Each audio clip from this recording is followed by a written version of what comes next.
No, call the real police. No, call the police. No, no. You're making it harder on yourself. I don't have nothing. Listen, you just said that I didn't come from the Dollar General. you're gonna get more charges. No, I didn't come from no Dollar General. No. Call the real police. I stayed right there. I didn't do nothing. I didn't come from no Dollar General. Bye. Even though you're lying to me. Okay, I wasn't at the store. You can let me go. I was right over there. I was not at the store. You were inside the store and they confronted No, you. I wasn't in the store. You keep saying you weren't, but the cameras say otherwise. On June 30th, 2024, a Colorado officer responded to a Dollar General shoplifting call and located a suspect nearby. The detention escalated into a prolonged physical confrontation and a resisting arrest charge. This analysis examines the legal framework governing every significant decision made during this encounter. No, I'm not putting my hands behind my back. No, call the real police. No. Put your hands behind your You back. came all the way up here. No, I don't have anything. Put your hands behind your back now, or I'm No, I'm not putting my hands behind my back. No. I don't have anything. Put your hands behind your back, or I'm gonna tase you. No. What you want? Listen, you're being detained right now. Being detained for what? Because you just came from Dollar General. No, no, sir. I just came from Dollar General and I was returning something. Like I said. I was returning this, sir. Like I said, put your hands behind your back. I'm not putting my hands behind my back. If you resist, you're gonna get another charge. No, don't touch me. Do not touch me. Don't touch me. Don't touch me. Don't touch me. One more time. Don't touch me. Okay, go to that house right now. I did not come from no Dollar General. Okay, I didn't come. No, I didn't come from Dollar General. No, I didn't. You just said you did. I just walked down the street. I didn't come from Dollar General. I'll tell you again. Cameras show. No, I don't have nothing. I don't have nothing. No, I don't have nothing. Don't walk up on me. I'm gonna tell you again. I don't have anything. I didn't come from Dollar General. If you resist. Okay, can you call another police? I live right there. I didn't go anywhere. No, I don't have anything. No, I'm not putting my hands behind my back. Don't touch me! Don't touch me! Don't touch me! Don't touch me! Don't touch me! Resist. Don't touch me! Don't touch me! Resist. Don't touch me! I don't have anything! Do not, excuse me!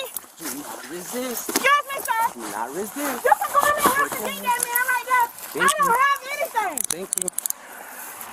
Excuse me! 13 Alpha 32. I have one black female detained. Excuse me!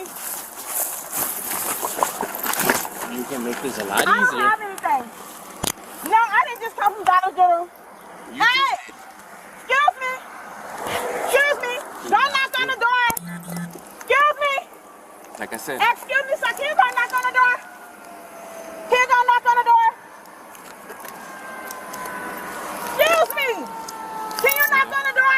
Right there? Let go. Excuse me! Let go. No. Let go. Can you knock on the door? No. Can you knock on the door right there? I don't have nothing. I don't have nothing. No, I don't have nothing. Do not touch me. No, I didn't do anything. Don't touch me. I don't have anything. I don't have anything. Don't touch me. Don't touch me. I'm not going nowhere. I didn't come from no Dollar General.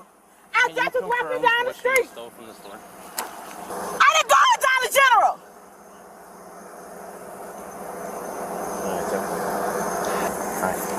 No, I'm not going nowhere. Me to the car. No, don't touch me. Don't touch me. Don't touch me. Don't touch me. Go ahead and sit. I don't have nothing. I don't got nothing from Dollar General. Go ahead and sit. I don't have anything, no. No, I don't have nothing, sir. No, I don't got nothing. Go ahead and go inside. Excuse me. Can you go get that man from right there? Ma'am, listen. No, I don't have nothing. I don't have nothing. Listen, you're making it harder. Excuse me. Nobody's gonna help you. Can you go down the street and get that man? I don't have nothing. Don't touch me. Don't touch me. No, don't touch me. Don't touch me. No. No, call the real police. No.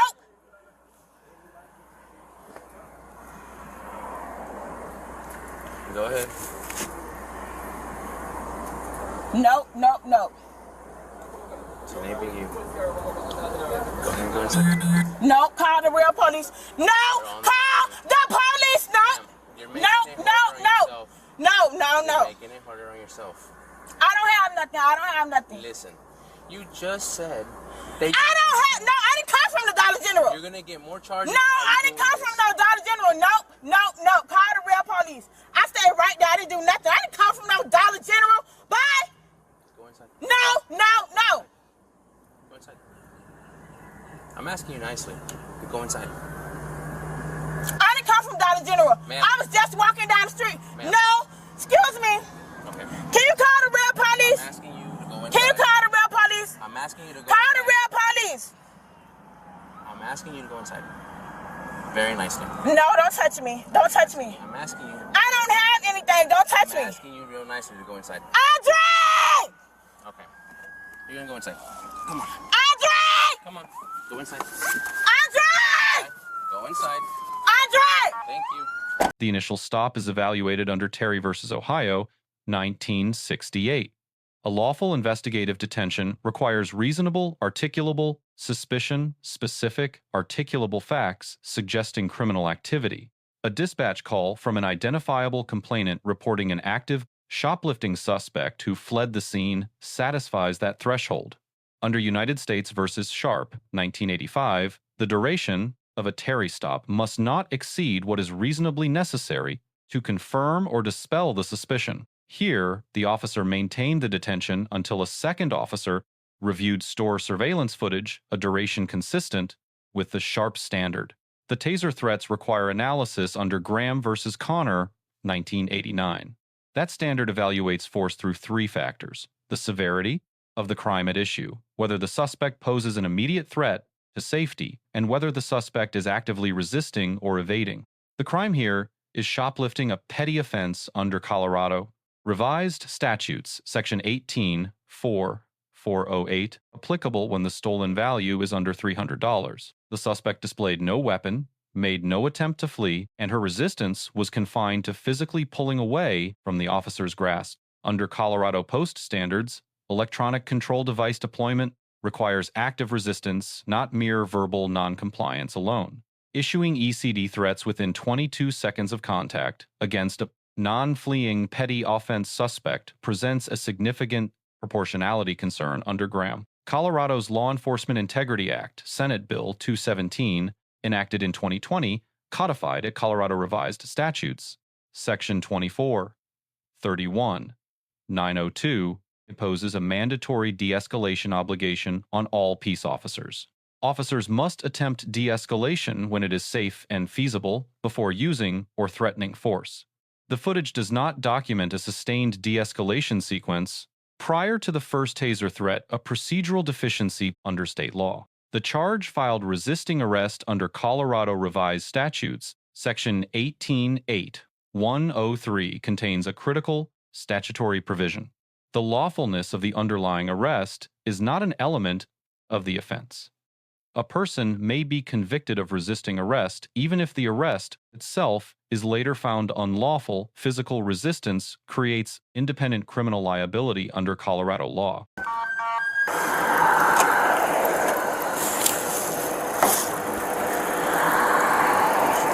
Always have this.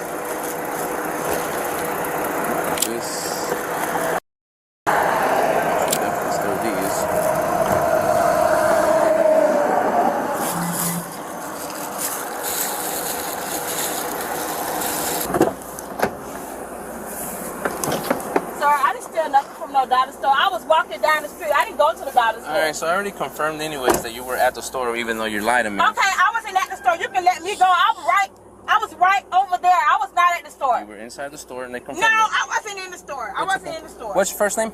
Beverly Williams. You can let me out. I don't have nothing. Beverly Williams? Yeah. You got a middle initial? Hey. Okay. What's your date of birth? 43088. I stay right there. You can let me go. I didn't go to no dollar store. 430 what? 43088. Okay. What's your phone number? Why? Tell him to come and get me out of here. Again, 201 what? I don't have nothing. Well, you keep lying. I asked you if you went in the store. You said no. No, I didn't go in the store. You were in the camera in the store. No, I didn't go in the store, sir. You are on the camera inside the store. No, I didn't go in the store. Okay. I didn't go in the store. Okay. I didn't go in the store. Okay.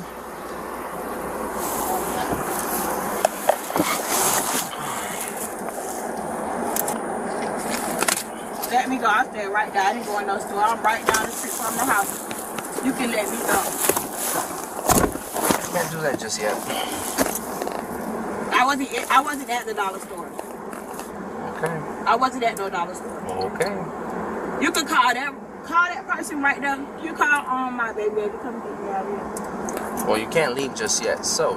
I'm right down the street. My house right there where that Magnum at. Where that white Magnum. I didn't take anything from no store. I wasn't at Dollar General.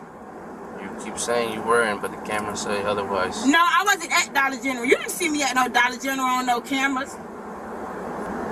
Let me out of here. I didn't take anything from the store. No, ma'am. You're detained for right now. As long as we're investigating this crime. Okay, can you call another police? I didn't take anything. The other police officer is the one that's at the store trying to investigate everything. And he'll be able to be the one that you talk to. Okay?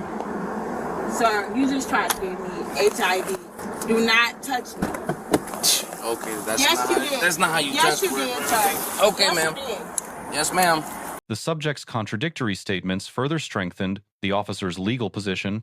She first stated she was returning something to Dollar General, then categorically denied ever entering the store. Under Illinois v. Wardlow, 2000, inconsistent conduct and statements are relevant factors in the probable cause analysis. Combined with store camera confirmation provided by the second officer, probable cause for arrest was established. The officer receives a B-. The detention was legally grounded under Terry, and bystander management throughout the encounter was composed and professional. However, taser threats were issued against a petty offense suspect within seconds of contact before any documented de-escalation attempt was made. Graham versus Connor and Colorado Senate Bill 217 require proportional measured force escalation. The record here does not fully satisfy either standard. Beverly Williams receives a D+. Physical resistance to a lawful investigative detention generated the resisting arrest charge, a charge that would not exist had she complied and contested the stop through legal channels. Her contradictory statements about the Dollar General visit undermined her credibility and provided independent grounds to extend the detention.